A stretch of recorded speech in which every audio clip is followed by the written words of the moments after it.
Le JT vous est présenté par Alliance. Alliance, Frédéric Le Temps, à 1 avenue Raoul-Laurent, à Saint-Dizier. Alliance, avec vous de A à Z. Les pieds dans le sable à Vitry-le-François, découvrons l'activité phare de l'été, Place d'Armes. Nous partirons ensuite du côté de Pargny-sur-Saulx pour découvrir un musée réservé aux terres cuites.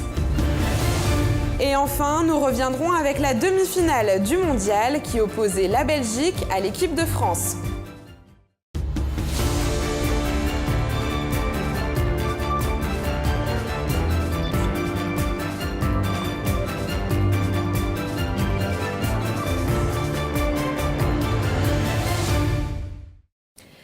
Bonjour à tous, en ce samedi 14 juillet, je suis heureuse de vous retrouver dans le JT de Puissance Télévision. Partons dès maintenant du côté de vos journaux locaux pour faire un point sur l'actualité de cette semaine.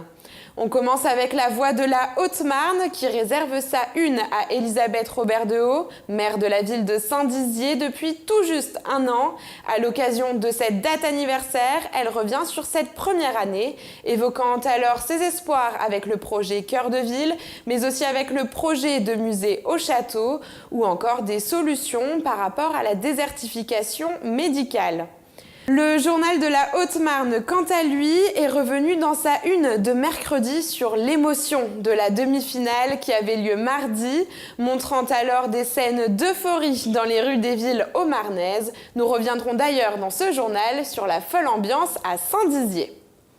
Et on commence tout de suite avec une initiative estivale. La ville de Vitry-le-François propose à ses habitants une place au soleil. Pour l'occasion, la Cité Rose a couvert sa place d'Armes de sable avec de nombreux jeux pour les enfants et un espace détente pour les parents. Un reportage réalisé avec Nicolas Bêche. Samedi 7 juillet était inauguré Vitry-Plage sur la place d'Armes de la Cité Rose.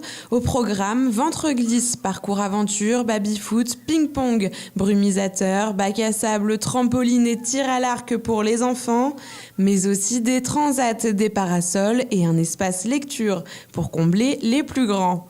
Le tout, les pieds dans le sable, évidemment, un moyen pour tous de partir en vacances sans la contrainte des kilomètres. L'idée, c'est déjà qu'on avait une place qui s'y prêtait, une place très, très grande et très belle, en cœur de ville, et aussi qui permet à la fois d'avoir des espaces de tranquillité, à la fois d'avoir des espaces plus ludiques, plus conviviaux. Et donc voilà, c'est cette place déjà d'une part, et d'autre part, c'est le fait vraiment cette période de l'année de donner la possibilité à beaucoup de personnes qui ne partent pas en vacances, qui restent là pendant l'été, de donner l'opportunité de vivre des temps de vacances avec un vrai concept qui permette de se sentir réellement en vacances pendant cette période de juillet-août.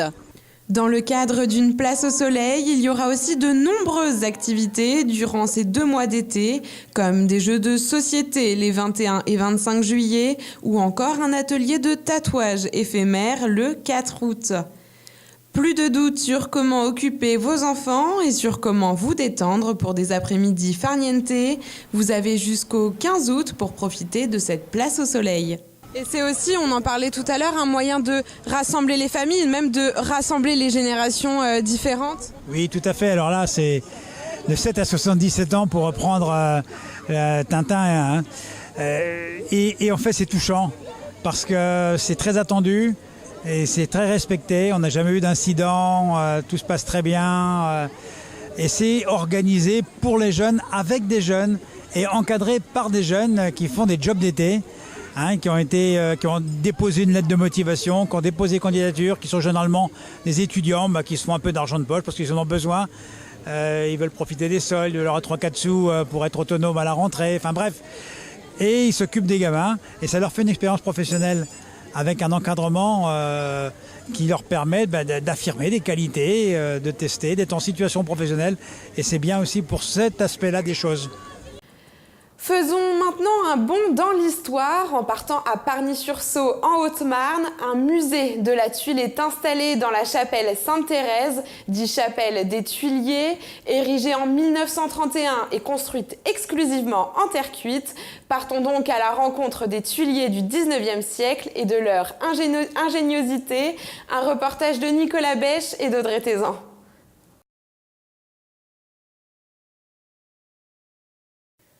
À Pargny-sur-Saulx, l'association Les Amis de la Tuile s'attache à conserver un patrimoine souvent oublié, celui de la tuile. Provenant de tout le pays, les tuiles et les éléments de décoration sont pour la plupart fabriqués en terre cuite, qui est aussi le matériau de confection de la chapelle qui accueille le musée. De nombreuses tuiles rares sont exposées, telles que la tuile losange et la tuile violon. L'association a à cœur d'entretenir ce patrimoine très présent dans le sud marnais. L'idée du musée, elle est venue du fait qu'on aime bien tous les deux le patrimoine bâti, tout ce qui est ancien, tout ce qui est local. Et on s'est dit que collectionner des photos de maisons, s'intéresser aux maisons, c'était pas seulement cela, il fallait aussi s'intéresser à la couverture des maisons. Et la diversité des tuiles nous a incité à les collectionner, à les rassembler pour montrer un peu tout ce qu'on a pu faire et tous les modèles qu'on a pu faire. C'est surtout les accessoires, oui, qui sont les plus intéressants parce que c'est les pièces les plus travaillées. Bon. Ou alors vous avez des tuiles spéciales comme la tuile violon. Ou la tuile gallo-romaine. On a une tuile gallo-romaine qui est importante, qui date de 1000 ans à peu près, donc ça c'est quand même une pièce rare. Et puis alors une pièce intéressante aussi, c'est le lieu où nous sommes, la chapelle. Une chapelle en terre cuite, qui dit chapelle dit en général petit édifice. Or ici on a plutôt une chapelle qui s'apparente plus à une église qu'à une chapelle de campagne. Et ce qu'elle présente comme intérêt, c'est qu'elle est toute en terre cuite. Les autels sont en terre cuite, le confessionnal est en terre cuite, le banc de communion est en terre cuite, le chemin de croix en terre cuite, les agenouilloirs sont en terre cuite, et quand les gens se mettaient à genoux, ils commençaient leur pénitence. Voilà. Les visites se font certains dimanches au cours de l'été, mais le musée peut vous accueillir tout au long de l'année sur rendez-vous. Nos journalistes ont décrypté pour vous le projet Inoka. Il s'agit de la future station de production d'hydrogène bio à partir de biomasse qui sera installée à Vitry-le-François. Explications et enjeux dans ce dossier réalisé par Pierre Collin et Nicolas Noël. La ville de Vitry-le-François est aujourd'hui placée au centre de la transition écologique. En effet, les ingénieurs de l'entreprise Hafner Energies ont découvert un nouveau carburant.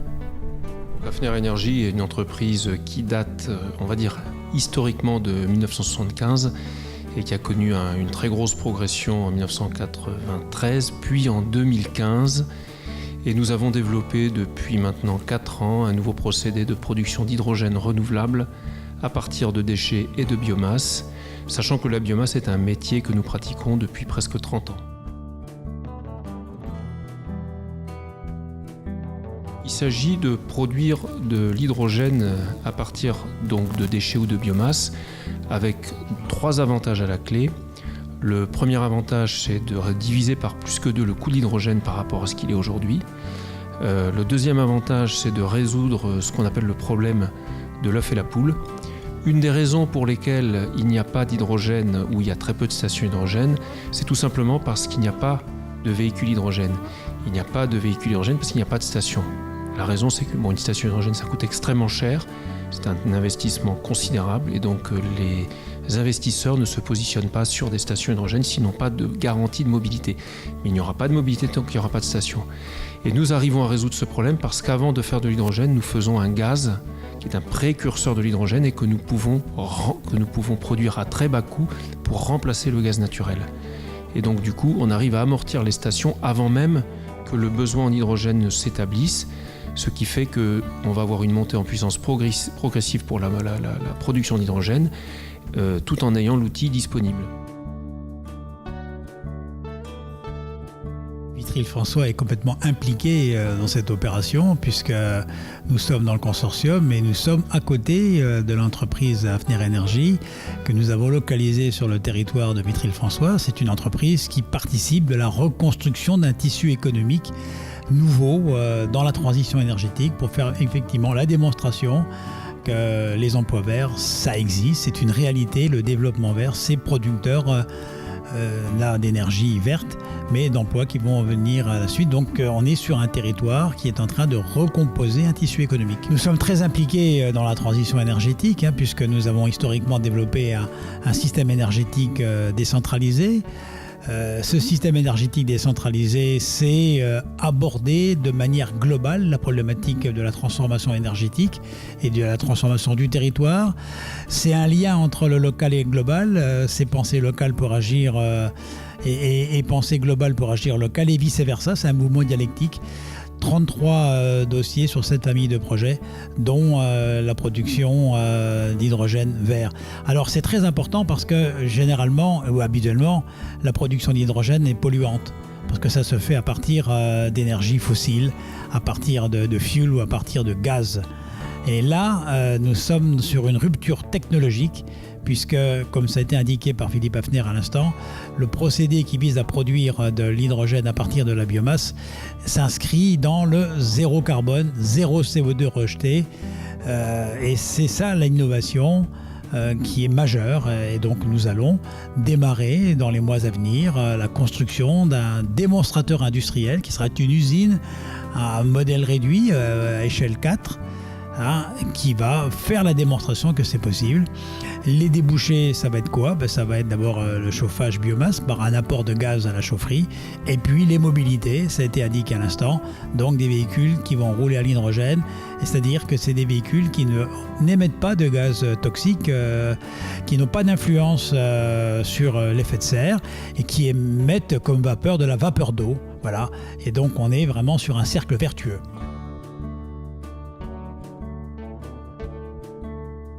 C'est une fierté pour tout le territoire, c'est une fierté pour la France et c'est à commencer une fierté pour Vitry-le-François. Mais vous savez, on sait rester humble, on sait construire, on est dans un pays d'ouvriers, d'entrepreneurs, de professionnels qui construisent pas à pas.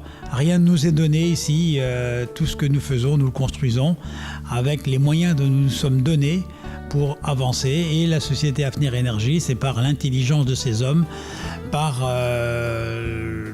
les brevets qu'elle a déposés et par les collaborations qu'elle a su nouer, et particulièrement avec Centrale Supélec Paris, qui est un des plus prestigieux laboratoires technologiques français, qui est sur le territoire à Vitry autour de ce projet et qui est partie prenante de cette grande innovation. Donc c'est une belle marche en avant pour tout le monde. Ça n'est rien d'autre qu'un véhicule électrique. En fait, on remplace les batteries par un autre vecteur qui est l'hydrogène. Mais c'est un véhicule électrique avec les avantages du véhicule électrique, la flexibilité du véhicule à essence, le plaisir de conduite et la propreté du véhicule électrique. Donc en fait, c'est la combinaison idéale entre un véhicule électrique à batterie et un véhicule à essence en termes d'autonomie et de temps de ravitaillement, puisque pour faire le plein d'hydrogène, il faut 3 minutes.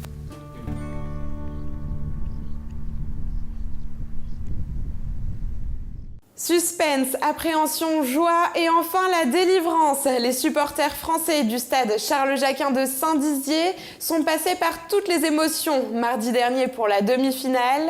Et en cette veille de grande finale, Nicolas Bech et Pierre Collin vous proposent de faire un petit retour en arrière en images avec le match France-Belgique. Le mardi 10 juillet, l'équipe de France affronte la Belgique en demi-finale de la Coupe du Monde. À cette occasion, un écran géant a été installé au stade Charles-Jaquin, des centaines de personnes étaient présentes pour soutenir les Bleus.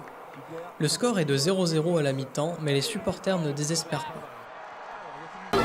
Alors personnellement, la première mi-temps, j'ai bien aimé, mais en fait, il y a eu beaucoup d'occasions, surtout Olivier Giroud qu'on a eu pas mal. Mais comment dire, c'est un petit peu dommage, il s'est raté sur la plupart de ses occasions, mais c'est plutôt intéressant. Il y a beaucoup le match, ça bouge beaucoup, surtout Eden Hazard qui est un joueur plutôt confirmé et assez fort. Je trouve que c'était une première mi-temps très intéressante et j'espère que ça va se développer dans la deuxième. Je suis pour la France, je suis pas venu ici pour rien, mais bon, j'espère vraiment qu'on va aller en finale. C'est à la 51e minute que Samuel Umtiti ouvre le score pour la France. La tension est palpable pendant les dernières 40 minutes et c'est finalement la France qui remporte le match 1-0 et accède à la finale. Les supporters présents explosent de joie, s'ensuit des scènes de liesse dans Toussaint-Dizier.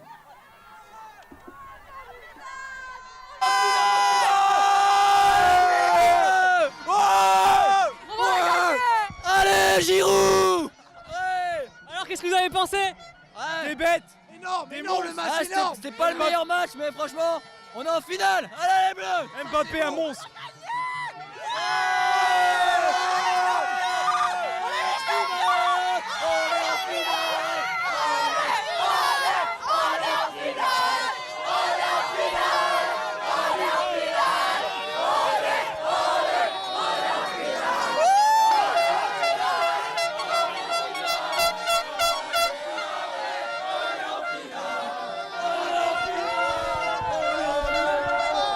Et c'est la fin de votre JT. Je vous retrouve la semaine prochaine pour une nouvelle édition. Et j'en profite d'ailleurs pour remercier Pierre Collin, journaliste reporter d'Images, pour son travail pendant ces 6 mois de service civique chez Puissance Télévisions. Bonne route à toi. Et d'ailleurs, n'oubliez pas qu'il reste encore 2 postes à pourvoir en service civique pour 8 mois. Toutes les informations sont à retrouver sur notre page Facebook. Très bonne soirée à vous et allez les Bleus!